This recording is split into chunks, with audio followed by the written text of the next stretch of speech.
Hi everyone, this is Dango here from Rocky Valley server. In this video, we are going to keep our discussion about the Tier A characters for the Global Apex Arena Season 1. So the problem for A tier is that those characters are actually still very strong, I would say. These characters are all very interesting. They have certain conditions that they can be very great, but in like most conditions, it is very hard to use these characters. Yeah, for example, Sigma is going to be a nightmare for you if you are not picking any tanks, right? Because Sigma, like with Ruler's Bow, he can attack from far away, basically from 5 spot away or 6 spot away, depends on if troop can also attack or not. Yeah, but basically, if you ban out your enemy's tank and then if you get Sigma, it is kind of GG for you. So Sigma is a very interesting flat pick for you if you are well and if you are, if you're just a big fan of Sigma, you can try to put him in your box. And the other characters that I'm going to discuss is Luna. So Luna can carry Princess Faction buff. So if you are like using Joshua, if you're using Chloe, if you're using Chiffonio, this can be a pretty decent combination. And also Luna is in Orange of Light. So if you pick Juggler first, and because you picked this defensive unit, your enemy banned all your like aggressive units, like your Leonhard and the Red Ice band. But then don't really worry, you still have you will still have this Luna available. Judger can call faction buff for Luna, and Luna, if she's carrying this normal scale, she can actually have a good potential to kill tanks with the help of Tierra's attack blessing. So this is why Luna is still pretty strong, I'd say, in season 1. And the other characters is Leon. Leon is strong just because Leon can cast this chivalry that can allow him to move again. Basically, move again is a very strong skill, and yeah, this Leon's chivalry is no joke. So yeah, so like basically, if your enemy has no tank, a Leon pick is never bad. And then the other characters that we are going to talk about will be Litany. So Litany is very strong in season 1 as well. So if I have basically, yeah, let's think about it. If we have like huge resource, like infinite amount of resource, actually Litany is going to be one of my build characters because I just enjoy her. She can cast aim, so to move like 2 spots, and then she can move back after attacking. This is very strong, and she is like besides Burn, she's the other she is one of the other healer that can do heal block. So this basically synthesizes super well with the AoE team, and she can summon also. This AoE team is very strong with summon strategy, and with a combination of Livni and like Diana, and if you bring some AoE characters, this can be a very interesting team. Yeah, so this is why Livni can be a very interesting flex pick as well if you invested Livni high enough. And then for Olivia, Olivia is actually very strong in Imperial faction. If you don't run Imperial faction, like if you don't have Burn, you don't have Leon in your box, then you probably don't do this Olivia. But Olivia can provide the regeneration buff and the 1 extra mobility for all the teams, which is a very interesting supportive skill.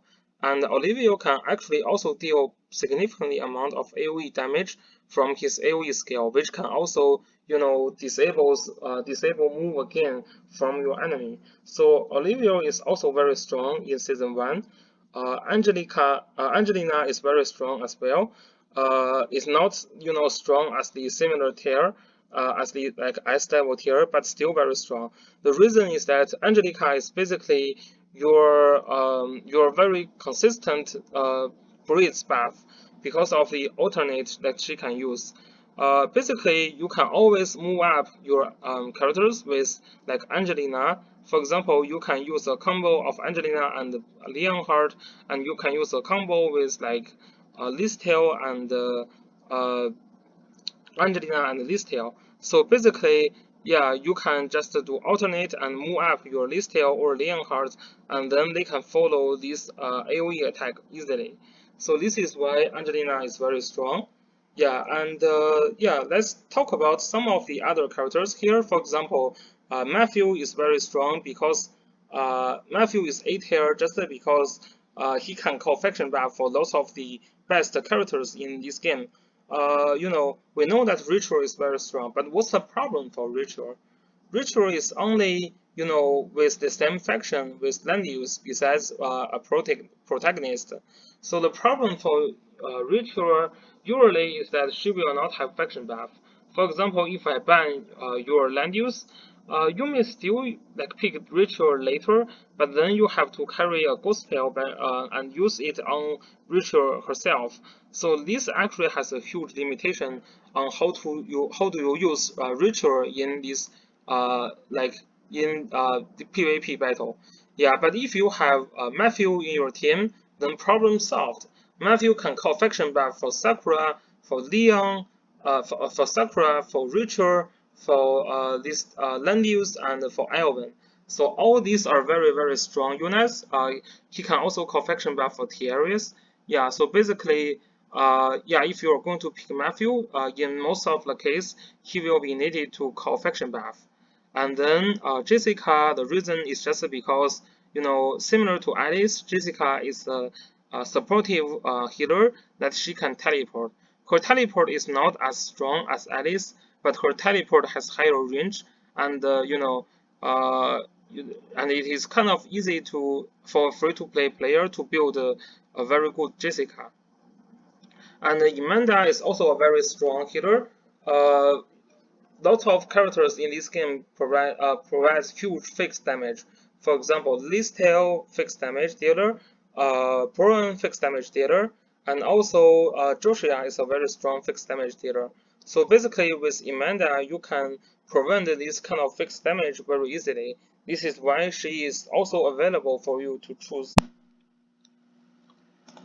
So next we are going to talk about Freya.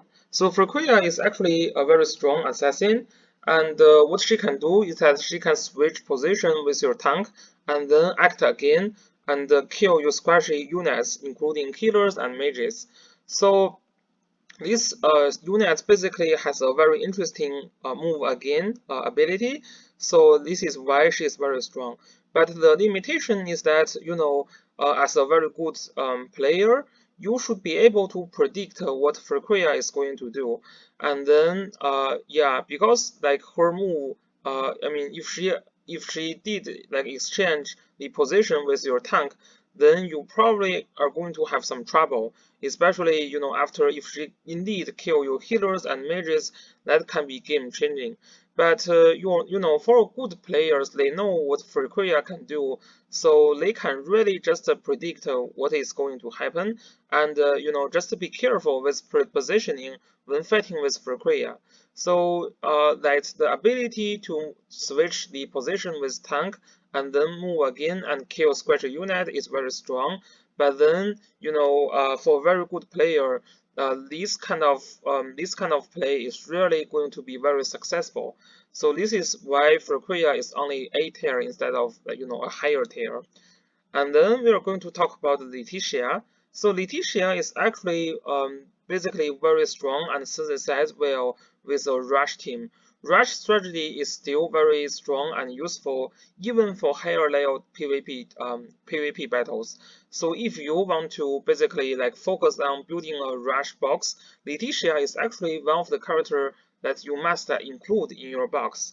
So basically, what you can do is that you can use characters like Angelina that can, swipe like alternate characters. So basically move up characters for 3 spots, and then you can also use teleport with Letitia. So you have extremely high mobility even at first turn. So basically, this allows you to launch some AoE attack or single target attack on turn 1 or turn 2 where your enemy isn't ready or isn't set up yet.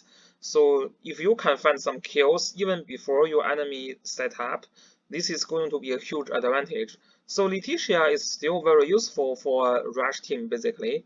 But the limitation is that, if I ban all your, rush characters, for example, Listel, Angelina, and for example, Leonhardt, and then you don't have a, super good rush team already, so then like Letitia is not that useful. Yeah, so basically this is her limitation. You have to have a very strong rush box in order to use her, basically. And then let's talk about Gloried and Layla. So Gloried and Layla is a very strong character in Orange of Light faction or in a strategy faction if you also run Landfont, or if you are a big fan of Automolar and you want to use Automolar. Yeah, basically this Gloried and Layla is a melee mage who can use sorcerers, which is the best mage troop in this game. And just because they are like melee age, they can deal actually very significantly high amount damage to land use. And after they deal damage, they can heal allies, they can remove debuff. So this is basically a ritual-like character in Orange of Light faction and strategy faction that can also do melee magic damage attack.